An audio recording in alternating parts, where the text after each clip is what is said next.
En Abitibi-Témiscamingue, 1599 enfants de la maternelle, soit 97% des élèves, ont participé à une vaste enquête portant sur leur développement. L'implication exceptionnelle des enseignants de maternelle a été essentielle pour la réussite de cette enquête qui a visé 105 classes dans la région. 5 grands domaines de développement ont été mesurés: la santé physique et le bien-être, les compétences sociales, la maturité affective, le développement cognitif et langagier, les habiletés de communication et connaissances générales. Les enfants dits vulnérables présentent des lacunes dans leur développement. Ils sont plus susceptibles d'avoir des difficultés d'apprentissage et des problèmes d'adaptation scolaire et sociale.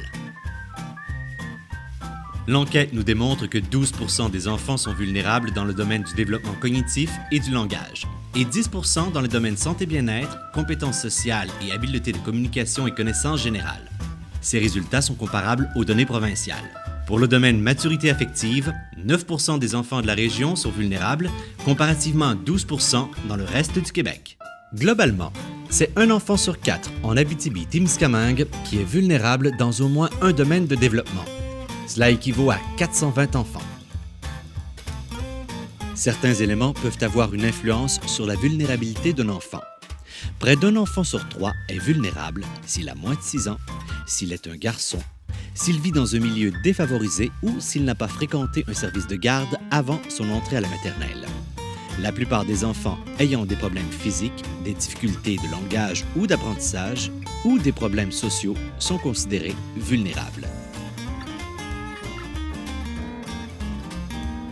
Il a été démontré que plus de la moitié des enfants vulnérables à la maternelle avaient un rendement scolaire moyen ou supérieur en 4e année du primaire. Il est donc primordial d'intervenir pour améliorer la situation. De nombreux facteurs jalonnent le parcours d'un enfant. Cela peut avoir une influence positive ou négative sur son développement ainsi que sur son cheminement scolaire et social. Il importe donc d'agir tôt. Situation encourageante, de nombreux efforts sont consentis dans la région. Prenons par exemple les rencontres pré- et post-natales, les marraines d'allaitement, les services de relevailles, l'aide alimentaire aux familles dans le besoin, les activités de stimulation précoce, les haltes répit et cafés-rencontres dans les maisons de la famille, les activités d'éveil à la lecture dans les bibliothèques municipales, les services de garde de qualité et les activités de loisirs adaptées. Bien que 74% de nos enfants soient prêts pour leur entrée à la maternelle, le gouvernement souhaite faire plus et atteindre 80% en 2025.